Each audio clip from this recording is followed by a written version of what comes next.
والمرسلين وعلى آله الطيبين الطاهرين وأصحابه الأكرمين أجمعين. أما بعد فأعوذ بالله من الشيطان الرجيم. بسم الله الرحمن الرحيم. فبأي آلاء ربكما تكذبان. صدق الله العظيم وصدق رسوله النبي الكريم ونحن على ذلك لمن الشاهدين والشاكرين.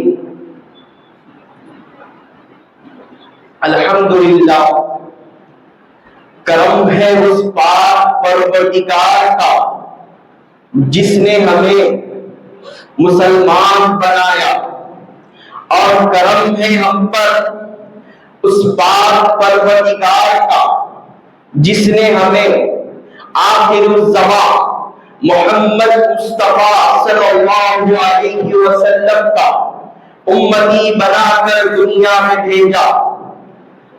محترم سامعین اکرام، عزیز ساتھیوں، بزرگوں، پیارے بچوں، السلام علیکم ورحمۃ اللہ تعالی وبرکاتہ. خطبے کے بعد میں نے اس آیت مبارکہ کا شرح حاصل کیا ہے. قرآن مجید میں اللہ تبارک و تعالیٰ فرماتا ہے فَبِأَيِّ آلَاءِ رَبِّكُمَا تُكَذِّبَانِ. تم اپنے پروردگار کون کون سی نعمتوں کو جھٹلاؤ.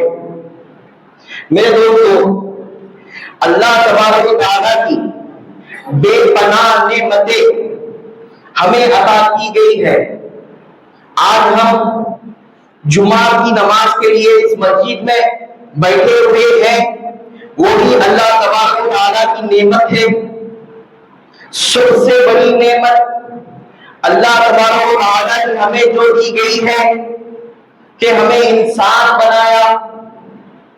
اگر وہ چاہتا تو ہمیں جانور بھی بنا سکتا تھا، وہ چاہتا تو ہمیں پرندہ بھی بنا سکتا تھا، وہ چاہتا تو ہمیں کیڑا بھی بنا سکتا تھا، وہ چاہتا تو ہمیں چونٹی بھی بنا سکتا تھا، وہ چاہتا تو ہمیں مچھر بھی بنا سکتا تھا، وہ چاہتا تو ہمیں پہاڑ بھی بنا سکتا تھا، وہ چاہتا تو ہمیں جھاڑ بھی بنا سکتا تھا.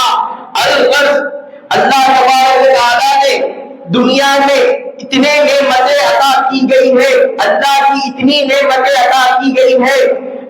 جب سے آپ پیدا ہوئے ہیں اور آپ کے مرنے تک ہر چیز میں، ہر شے میں اللہ تبارک و تعالیٰ کی نعمتوں سے تمہیں نوازا گیا ہے. سب سے بڑی نعمت اللہ تبارک و تعالیٰ کی یہ ہے کہ ہمیں انسان کو بنایا. وہ اگر چاہتا تھا تو ہمیں کافر بھی بنا سکتا تھا، وہ اگر چاہتا تھا تو ہمیں مشرک بھی بنا سکتا تھا، وہ اگر چاہتا تو عیسائی بھی بنا سکتا تھا. بلکہ اللہ تبارک و تعالیٰ کا ہم پر یہ احسان ہے، اللہ تبارک و تعالیٰ نے ہمیں مسلمان بنایا، اور مسلمان بنایا اور حضور علیہ السلام کا امتی بنا کر دنیا میں بھیجا. میرے دوستو، حضور علیہ السلام کا امتی بننے کے لیے بڑے بڑے پیغمبروں نے بھی اللہ تبارک و تعالیٰ سے سفارش کی تھی، اے اللہ مجھے خاتم النبیین حضرت محمد مصطفیٰ صلی اللہ علیہ وسلم کی امت میں پیدا فرما. ہمارے لیے اعزاز، اللہ تبارک و تعالیٰ نے ہمیں جو اعزاز دیا گیا ہے کہ ہمیں حضور علیہ السلام کا امتی بنایا. میرے دوستو، آپ اللہ تبارک و تعالیٰ کی نعمتوں کو اگر دیکھنا چاہتے ہو تو اپنے خود کو دیکھیے. اللہ تبارک و تعالیٰ نے انسان کے اندر، اللہ تبارک و تعالیٰ نے انسان کو جو بنایا ہے، اس کی تخلیق، جو انسان کو بنانے میں جتنی تخلیق کی، آج کے سائنسدان بھی حیران ہیں، آج کے سائنسدان بھی حیران و پریشان ہیں کہ اللہ تبارک و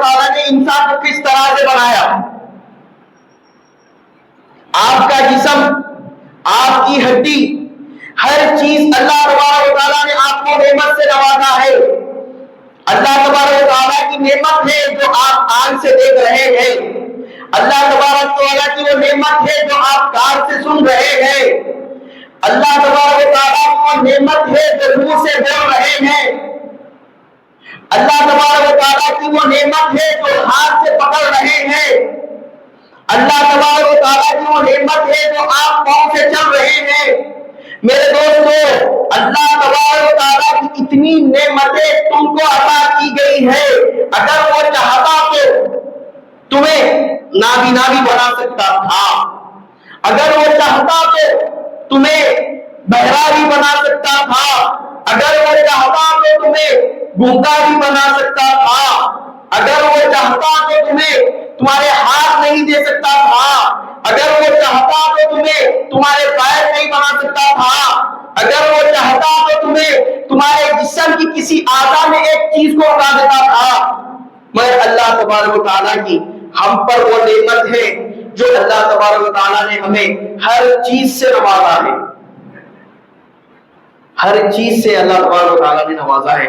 میرے دوستو، آج ہمارے اندر، ہمارے جسم کو ہمارا دکھ رہا ہے، ہماری آنکھ دکھ رہی ہے آپ کو، ہمارا کان دکھ رہا ہے، ہماری ناک دکھ رہی ہے، ہمارے ہونٹ دکھ رہے، ہمارا چہرہ، ہر چیز دکھ رہا ہے، ہمارا اپنے آپ کو ہر چیز دکھ رہا ہے، ہمارے ہاتھ دکھ رہے، ہمارے پیر دکھ رہے، سب چیز دکھ رہے ہیں، مگر جسم کے اندر جو چیز اللہ تعالیٰ بنایا وہ تو ہمیں نہیں دکھ رہا، اس کا اللہ تبارک و تعالیٰ نے کیسا بنایا؟ میرے دوستو، روایت میں آیا ہے کہ اگر انسان کی جو رگیں ہیں، جو نسیں ہیں، وہ نسوں کو اگر جوڑ دے تو کئی کلومیٹر تک وہ نسیں چلے آتی، کئی کلومیٹر تک وہ نسیں چلے آتی۔ تو اللہ تبارک و تعالیٰ نے ایک انسان بنانے کے لیے اتنے نسیں بنائی ہیں، پھر اس میں آپ کا خون دے رہا ہے اللہ تبارک و تعالیٰ۔ آج آپ کہیں ہاسپٹل کو چلے جائیں، آپ بیمار ہو گئے تو ہاسپٹل میں جا کر دیکھیے کہ جاتے ہی بولیں گے آپ کا بلڈ ٹیسٹ ہوئے گا کہ نہیں؟ بلڈ ٹیسٹ میں آپ کا خون نکالتے، آپ کی رگ جو ہے وہ پنکچر ہو جاتی، پھر آپ تھوڑی دیر تک وہ رگ کو پکڑ کے دیکھیے، اسی ہاتھ سے دبائیے، پھر وہ رگ آٹومیٹک صحیح ہو جاتی، پھر آپ کا خون جو نکلنا ہے وہ نکلنا بند ہو جاتا۔ تو اللہ تبارک و تعالیٰ آپ کو کیسا بنایا ہوگا؟ ایک معمولی سی سوئی لگنے سے آپ کی رگ پنکچر ہو جا رہی۔ ایک آپ گاڑی پہ جائیں گے، جاتے جاتے، ایک چھوٹی مثال میں سمجھانے کے لیے بول رہا ہوں، گاڑی پہ جائیں گے، جاتے جاتے ایک کیلا آپ کے ٹائر پہ چپ گیا، وہ ٹائر کو کیلا جو چپ گیا ویسا ٹائر پنکچر ہو گیا، آپ کا ٹیوب پنکچر ہو گئی۔ اب وہ ٹیوب پنکچر ہو گئی تھی، اس کو بنانے کے لیے آپ میکینک کے پاس جائیں گے، جا کے اس کے اوپر پیچ لگیں گے، پھر ہوا بھریں گے تو گاڑی چلے گی آپ کی۔ پر یہاں پر دیکھیے اللہ تبارک و تعالیٰ نے آپ کا خون کس طرح سے پیدا کیا، آپ کے رگیں کس طرح سے بنائی۔ جب آپ کا خون جب نکالا گیا، تھوڑی دیر تک آپ اسی رگوں کو پکڑ لیجئے، پھر آپ کا خون نکلنا بند ہو جائے گا۔ میرے دوستو، اور پھر اللہ تبارک و تعالیٰ نے خون میں بھی ایک چیز بنایا، آپ کے ایک خون کے قطرے میں 5 ملین تک آپ کے خون کے جو 5 ملین خطرے بدلے، اس کے ایک قطروں میں آپ کا کاربن ڈائی آکسائڈ، ایک قطرہ آپ کو اوپر جاتا، آکسیجن، 2 آکسیجن بنتے، ایک آکسیجن آپ کو اچھا آکسیجن ملتا اور ایک آکسیجن آپ کو برا، جو آپ کے جسم کے رگوں میں آپ کو جو آکسیجن پہنچ رہا، ایک آکسیجن آپ کو اچھی طرح پہنچتا، ایک قطرہ بھی وہ آکسیجن باہر نکلتا۔ اگر ان چیزوں میں اگر ایک بھی چیز میں آپ کے جسم کے ایک حصے میں، سر سے لے کے پیر تک، سر کے بال میں بھی اگر وہ آکسیجن نہیں پہنچا تو آپ کی جو جگہ ہے وہ جگہ خراب ہو جاتی، سر کے بال سے لے کے ناخن کے پیر تک اگر وہاں پہ آکسیجن نہیں پہنچا تو آپ کی جگہ خراب ہو جاتی اس جگہ۔ تو اللہ تبارک و تعالیٰ کی وہ احسانات ہے۔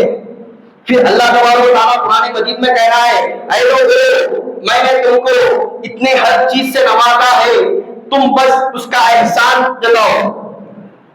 آج ہم اللہ تبارک و تعالیٰ کے ان احسانات کو بھول گئے، آج ہم دنیا میں اتنا جو رہے دنیا سے اللہ تبارک و تعالیٰ کے جتنے دیے گئے ہوئے احسانات تھے وہ سب احسان کو بھول گئے ہم. دنیا میں اتنا بزی ہو گئے ہم. حضور علیہ الصلوۃ والسلام نے فرمایا دنیا کو چاہنے والا, دنیا سے محبت کرنے والا, دنیا ایک مردار چیز ہے, جو دنیا کا طلبگار ہے وہ کتا ہے. حضور علیہ الصلوۃ والسلام نے فرمایا دنیا کی طلب رکھنے والا کتے کے برابر, کتے کے جیسا ہے. اگر کتا بھی مردار چیز ہے اور کوا بھی مردار ہے, کتا بھی مردار گوشت کھاتا, کوا بھی مردار گوشت کھاتا, مگر کتا اور کوے میں دو ایک خاصیت اچھی ہے. کتا کوا کیا کرتا, جب کسی مردار چیز پہ کوے کی نظر پڑ جاتی تو کوا کیا کرتا, اوپر چڑھ کے کائیں کائیں بول کے پکارتا, پکار کے اپنے جتنے ساتھیاں ہیں ان لوگوں کو جمع کر لیتا. بلکہ کتا ایسا نہیں کرتا. کتا کیا کرتا, جب اگر اس کو مردار چیز دکھ گئی تو اسی مردار چیز پہ جا کے ٹھہر جاتا اور اس کے آزو بازو کسی کو آنے نہیں دیتا. اگر کوئی آیا تو بھونکنا شروع کر دیتا. پر کوا کیا کرتا, اگر آئے تو صرف جو مردار چیز ہے اس کا نرم گوشت کھاتا کوا. جب اس کا پیٹ بھر جاتا تو واپس اس کی جگہ پہ چلے جاتا. کوے کی خاصیت کیا ہے, جب اس کا پیٹ بھر جاتا تو واپس اس کی جگہ پہ چلے جاتا. بلکہ کتا کیا کرتا, وہ چیز کو اپنے قبضے میں لے لیتا. جو اسے مردار چیز دکھی اس چیز کو اپنے قبضے میں لے لیتا اور اس کا گوشت ہی نہیں بلکہ ہڈیاں تک کھا لیتا. تو اس لیے اللہ کے رسول نے فرمایا دنیا کا طلبگار کتا ہے. میرے دوستو آج ہم دنیا میں اتنا جڑ گئے ہیں, دنیا میں ہمارے ہم لوگ سوچ رہے ہیں بس دنیا کمانے کے لیے دنیا کا ہم بادشاہ بن جائے, دنیا کے ہم مالک بن جائے. ہم لوگ آج اتنا سوچ رہے کہ بس ہمارے لیے یہ دنیا بس اتنی ہو گئی ہے کہ بیوی, بچے, سونا, چاندی, پیسہ, زمین. بھائی بھائی کا دشمن بن جا رہا ہے دنیا کو پانے کے لیے, بیٹا باپ کا دشمن بن جا رہا اس دنیا کو پانے کے لیے. جبکہ رسول اللہ صلی اللہ علیہ وسلم نے فرمایا دنیا کا طلبگار کتا ہے, پھر بھی آج ہم اس دنیا میں اتنا ملوث ہو گئے. سننے میں کتنے خبریں نہیں آ رہے آپ کو کہ ایک بھائی نے دوسرے بھائی کا قتل کر دیا. کس لیے قتل کر دیا؟ کیونکہ اس کے جائیداد میں حصہ اس کو آنا تھا. بس جو باپ سے دی ہوئی زمین تھی اس کا حصہ اس کو ملنا تھا. بس اکثر اب تو یہ بھی سننے میں آ رہا ہے کہ بیٹا باپ کو قتل کر دیا. کتنی بڑے تعجب کی بات ہے. آج ہم دنیا کمانے کے لیے کیا کیا کر رہے ہیں, پر اللہ تبارک و تعالیٰ کی ان نعمتوں کا, ان شکر گزاری کا ہم 1% بھی شکر گزاری ادا نہیں کر رہے. بس اللہ تبارک و تعالیٰ آپ سے کیا چاہ رہا, بس آپ اللہ تبارک و تعالیٰ کے لیے دن میں ہر نماز کے لیے 5 منٹ وقت دیجیے کہہ رہا, بس میری عبادت کرنے کے لیے کہہ رہا. بس اللہ تبارک و تعالیٰ یہ کہہ رہا ہے اے لوگو تم لوگ میری عبادت کرو, میں تمہیں بے پناہ چیزوں سے نوازوں گا, تم جان بھی نہیں سکتے کہ میں اس جگہ سے تمہیں نوازوں گا. بس آج ہم اللہ تبارک و تعالیٰ جس جگہ سے ہمیں نواز رہا ہے اور اللہ تبارک و تعالیٰ یہ بھی کہہ رہا ہے اے لوگو تم میری عبادت بھی نہیں کرو گے تو بھی میں تجھے تمہارا رزق پہنچاؤں گا. آپ دیکھیں کفار و مشرکین جو اللہ تعالیٰ کی عبادت بھی نہیں کرتا, جو اللہ تعالیٰ کو مانتا بھی نہیں, اللہ تعالیٰ ہے ہی نہیں بولتا, بتوں کی بت پرستی میں لگے گا رہتا. اللہ تبارک و تعالیٰ ان لوگوں کو بھی, ان جیسے لوگوں کو بھی اللہ تبارک و تعالیٰ رزق دے رہا.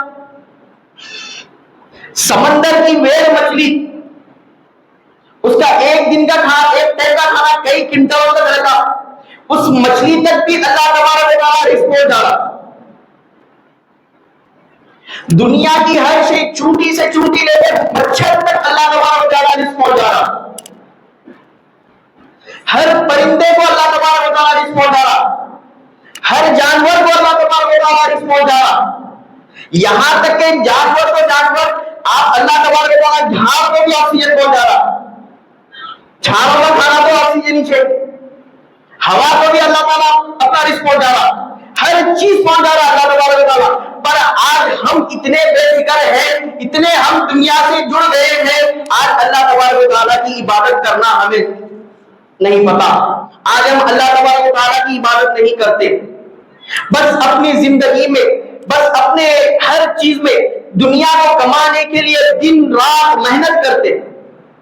یہ نہیں سوچتے کہ آج ہمیں جو چیز مل رہا ہے، آج ہمیں جو چیز مل رہی ہے وہ کس کی وجہ سے مل رہی ہے.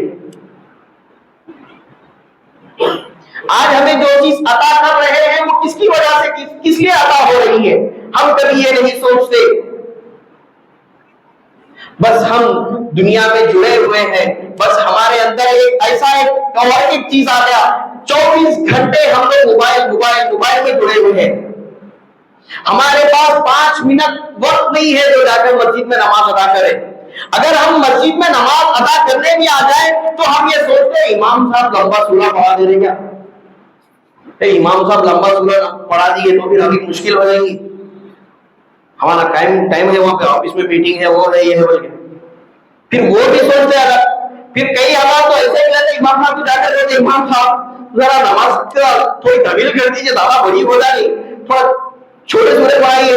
مغرب کی نماز میں اگر امام صاحب خدا نہ خاصہ پڑھا دیے، اب ہے سمجھو امام صاحب کو کیا، امام صاحب مغرب کی نماز میں سورہ کوثر پڑھنا تھا یا نہیں تو سورہ اخلاص پڑھنا تھا، سیدھا وضو پڑھ دیے امام صاحب، مغرب کی نماز کی چھوٹے سورے پڑھنا تھا. آج ہمارا حال یہ ہے، ہم نماز کے لیے 5 منٹ وقت نہیں نکالتے. سنتیں تو ادا کرنا دور کی بات ہے، فرض نماز ادا کر لیے سیدھا مسجد کے باہر، پھر آپ دکھتے بھی نہیں، دعا تک بھی ٹھہرنے کا نہیں ہے. آپ جمعہ کی نماز کو لے لیجئے، امام صاحب خطبے میں جاتے ہیں، آخر کا جو خطبہ ہوتا ہے اس کے آخری کے 4 الفاظ جو رہتے اس خطبے میں شامل ہو جاتے. اکثر یہی ہو رہا ہمارے مساجدوں میں، اکثر ہماری عوام یہی کر رہی ہے. جو اللہ تبارک و تعالیٰ کی جو چیز اللہ تبارک و تعالیٰ جن نعمتوں سے آپ کو نواز رہا ہے، ہر نعمت کو ہم ٹھکرا رہے، ہر چیز کو ہم ٹھکرا رہے. ایک دفعہ حضرت عمر فاروق رضی اللہ تعالیٰ عنہ کا دور خلافت کا دور تھا. حضرت عمر فاروق رضی اللہ تعالیٰ کے دور میں پیسہ تو عربستان میں بہت تھا، پیسہ تو تھا مگر سامان نہیں تھے خریدنے کے لیے، جو خریدنے کا سامان رہتا تھا وہ اشیاء، وہ سامان نہیں تھا. تو حضرت عمر فاروق رضی اللہ تعالیٰ عنہ بہت پریشان تھے. تو انہیں پتا چلا کہ حضرت سرکار عثمان غنی رضی اللہ تعالیٰ عنہ ملک کے شام سے تجارت کر کے عربستان کی طرف آ گئے.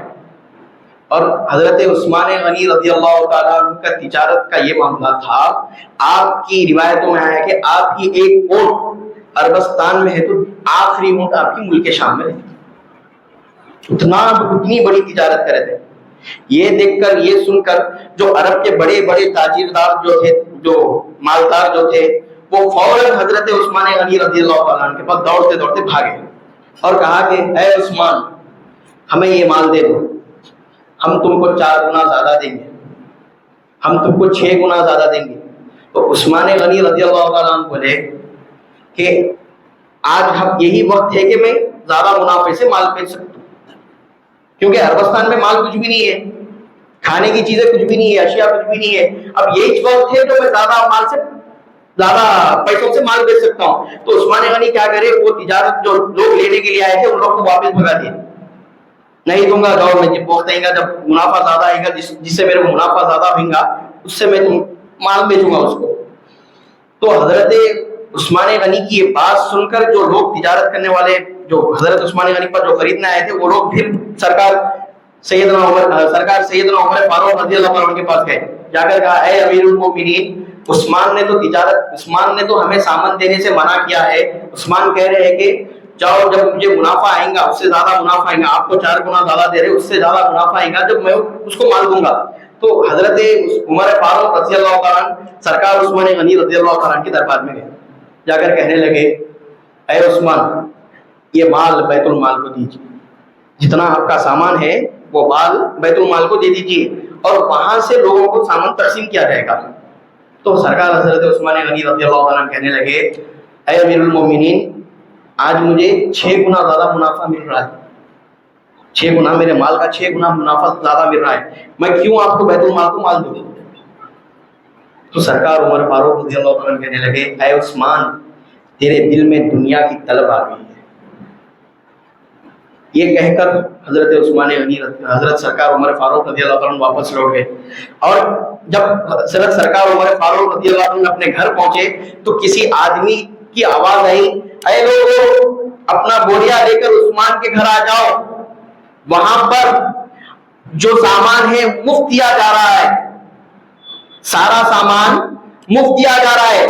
تو حضرت عمر فاروق رضی اللہ تعالیٰ عنہ کو جو ہی یہ بات پتا چلی, حضرت عمر فاروق رضی اللہ تعالیٰ عنہ دوڑتے دوڑتے حضرت عثمان غنی رضی اللہ تعالیٰ عنہ کے پاس گئے, جا کر انہوں گلے سے لگا لیا اور کہا کہ اے عثمان تو نے آج سب سے زیادہ منافع کما لیا ہے, تو نے آج سب سے زیادہ منافع کما لیا ہے, تو نے آج جنت بھی تو نے آج کما لی ہے, جتنے نیکیاں ہیں تو نے آج سب سے زیادہ منافع کما لیا ہے. میرے دوستو دیکھنا یہ ہے کہ حضور علیہ السلام جو بات تھی سرکار عثمان غنی رضی اللہ عنہ کی یاد آ گئی کہ دنیا کا طلبگار, کیونکہ عمر فاروق جب جاتے جاتے بولے کہ اے عثمان تو دنیا کا طلبگار بن گیا, تو وہ سن کر عثمان غنی رضی اللہ تعالیٰ عنہ جو اپنا مال تھا وہ سارا کا سارا مال راہ خدا میں چھوڑ دی, جتنا مال تھا راہ خدا میں سب کا سب دے دیے. تو ایسے ہوتے ہیں اللہ اور اللہ کے رسول کے صحابہ جو اپنا تن من دھن سب کچھ قربان کر دیتے ہیں, سب کچھ امت کے لیے دے دیتے ہیں. میرے دوستو اہل بیت اطہار کا بھی وہی کام تھا, اہل بیت اطہار بھی اپنے ہر چیز سے سب کو نوازا ہے. جب جب اسلام کو ضرورت پڑی ہے, جب جب اسلام پر مصیبت آئی ہے, سب سے پہلے آگے آنے والے کا نام, سب سے پہلے آگے آنے والی کوئی شخصیت ہوتی تو مولا علی مشکل کشا ہوتے, سب سے پہلے آنے والے کوئی بچوں میں اگر کوئی ہوتے تو حضرت امام حسن ہوتے, تو حضرت امام حسین ہوتے. سب سے پہلے اسلام کو بچانا یہ اگر کسی کو ضرورت رہتی تو اسلام کو بچانے کے لیے سب سے پہلے اہل بیت اطہار آ جاتے تھے. وہ رسول اللہ صلی اللہ علیہ وسلم کا گھرانہ تھا, سیدہ کائنات فاطمہ الزہرا سلام اللہ علیہا کا گھرانہ تھا. وہ گھرانہ جس کے گھر میں رسالت ہو, وہ گھرانہ جس کے گھر میں امامت ہو, وہ گھرانہ جس کے گھر میں ولایت ہو, وہ گھرانہ جس کے گھر میں شہادت ہو, وہ گھرانہ جس کے گھر سے سب کچھ لٹ جاتا ہے, جس کے گھر کے بچے بھی اپنی جانوں کو لٹا دیتے ہیں اللہ اور اللہ کے رسول کے لیے, اللہ کے دین کو بچانے کے لیے. آج بھی وہ گھرانے سے پہلے بڑھتا جا رہا ہے, وہ گھرانے کا فیض سرکار غوث اعظم کو مل رہا ہے. سرکار غوث اعظم جو وہ گھرانے کے پوتے ہیں, وہ گھرانے سے بیٹے ہیں, سرکار غوث اعظم کے دربار میں جا کر دیکھیے آج بھی ان کی خیرات, ان کی وہ گھرانے کی خیرات بڑھ رہی ہے. اور آج 814 سال ہو گئے ہیں. خواجہ معین الدین چشتی اجمیری رحمت اللہ علیہ کی بارگاہ میں جا کر دیکھیے آج بھی خواجہ معین الدین چشتی رحمت اللہ علیہ کی بارگاہ میں آج بھی وہ خیرات لٹ رہی ہے, آج بھی وہ خیرانے کا فیض لٹ رہا ہے. میرے دوستو جا کر دیکھیے عبداللطیف لوبالی سرکار کی بارگاہ میں کرنول شریف میں ہے, آج بھی اس گھرانے سے فیض یاب لوگ ہو رہے ہیں. موسیٰ قادری رحمت اللہ علیہ کی بارگاہ میں جا کر دیکھیے آج بھی اس گھرانے سے لوگ فیض یاب ہو رہے ہیں. شرف الدین بابا کے پاس جا کر دیکھیے, یوسف الدین بابا کے پاس جا کر دیکھیے آج بھی وہی گھرانہ ہے, آج بھی وہی نسلیں ہیں جو آپ کو فیض یاب کر رہی ہیں. میرے دوستوں آپ جس شہر میں ہیں اس شہر کی بارگاہ جس کو قطب کہا جاتا ہے سرکار سید مردان علی شاہ صاحب کے پاس جا کر دیکھیے, ان کی چوکھٹ پر جا کر دیکھیے آج بھی اس گھرانے کا فیض 100 سال ہو گئے مکمل, آج بھی اس گھرانے کا فیض آپ کو مل رہا ہے.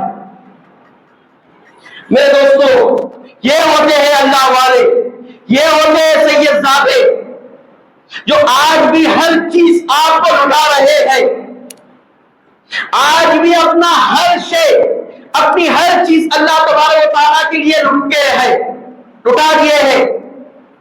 سرکار سیدنا علی کرم اللہ وجہ رضی اللہ تعالیٰ عنہ جو اپنے بچوں کو کتنا چھوٹا بچہ تھا. امام حسن اور امام حسین کو کہا اے حسن اے حسین جب بھی تمہیں وقت ہوگا, جب بھی تم پر کی بات آئے گی اور تمہیں شہید ہونا ہوگا, ان بچوں کے لیے, جب تو بچے چھوٹے تھے ان بچوں کے لیے جنت سے جب لباس آیا تھا تو سیدہ کائنات خوشی خوشی ان بچوں کے جنت سے لباس پہنا کرتے تھے. سیدہ کائنات کو کیا کمی تھی, کیا چیز کی کیا تھی جو اگر سیدہ کائنات اگر ہاتھ اٹھا کر کہتی تھی اے اللہ مجھے یہ چیز نواز دے, تو اللہ تبارک و تعالیٰ وہ بات سننے سے پہلے سیدہ کائنات کو نواز دیا کرتا تھا. جس کے گھر میں جبرائیل آ کر ٹھہرا کرتے تھے, جس کے گھر میں جبرائیل پہرا دیا کرتے تھے, جس کے دروازے کی دستک کو جبرائیل علیہ السلام دیا کرتے تھے, اس سیدہ کائنات کو کوئی کیا چیز کی کمی تھی؟ اس سیدہ کائنات کے بچوں کو کیا چیز کی کمی تھی؟ اگر چاہتے تو سرکار امام حسین ایک اشارے سے سارے کے سارے وہ یزیدیوں کے لشکر کو قتل کر دیتے تھے. بس ایک اشارہ کافی تھا, پر آپ لوگوں کو آنے والی نسلوں کو بتانا تھا کہ آپ شہزادے رسول تھے, پھر بھی آپ نے کیسی قربانی دی تھی. 6 ماہ کا بچہ آپ کے ہاتھ میں تھا, اس 6 ماہ کے بچے کے اوپر جب خنجر چڑھایا گیا تھا تو اس امام حسین علیہ السلام کے اوپر کیا تھا ہوگا؟ کیا آپ چاہتے تو سرکار سیدنا امام حسین علیہ السلام کیا بچا نہیں سکتے تھے؟ اپنا سارا کا سارا گھر جس نے امام حسین نے لٹا دیا اللہ تبارک و تعالیٰ کے واسطے, رسول اللہ صلی اللہ علیہ وسلم کا دین بچانے کے واسطے. وہ کون امام حسین؟ وہ امام حسین جس کا بھائی امام حسن ہے, وہ امام حسین جس کے بابا علی شیر خدا ہے, وہ امام حسین جس کے بابا کی جیسی ولادت دنیا میں آج تک قیامت تک کسی کی ولادت نہیں ہوئی. صبح قیامت تک کسی کی ولادت ایسی نہیں ہوگی جیسی شیر خدا مولا علی مشکل کشا کی جیسی ولادت ہوئی. مولا علی مشکل کشا مکہ مکرمہ میں پیدا ہوئے, ان جیسی ولادت آج تک دنیا میں کہیں نہیں ہوئی. اس لیے کہا جاتا ہے کہ خدا کے گھر کا بیٹا ہے. خدا کے گھر پہ جو پیدا ہوا وہ مولا علی مشکل کشا ہے. کیا ان کو کسی چیز مولا علی مشکل کشا کہا کیوں جاتا؟ مولا علی مشکل کشا کہا کیوں جاتا؟ کیونکہ وہ ہر مشکلوں کو کشادی سے پار کرتے تھے. وہ ہر مشکل, مولا علی علیہ السلام کے پاس اتنا علم تھا تو لوگ آ کر ٹھہر کے پوچھتے تھے اے علی بتاؤ یہ کیا ہے, اے علی بتاؤ یہ کیا ہے. آج تک کوئی ایسا جواب نہیں تھا جو مولا علی نے نہیں دیا. علم کا دروازہ تھا مولا علی, علم جس سے بڑھ رہا ہے. آج دنیا میں جو خیرات بڑھ رہی ہے, علم کی جو خیرات بڑھ رہی ہے, مولا علی کا فیض ہے جو آج ہم سب کو علم کی خیرات بڑھ رہی ہے. میرے دوستو آج بھی ابھی بھی وقت ہے, ہمیں اللہ تبارک و تعالیٰ کا شکر گزاری کرنا چاہیے. ابھی بھی وقت ہے, ہم کو اللہ تبارک و تعالیٰ کے پاس آنا چاہیے اور عبادت کرنا چاہیے. ابھی بھی وقت ہے ہم پر. ہم آج اللہ تبارک و تعالیٰ کے لیے 5 منٹ, ہر نماز کے لیے 5 منٹ نکالیے, بس وقت 5 منٹ.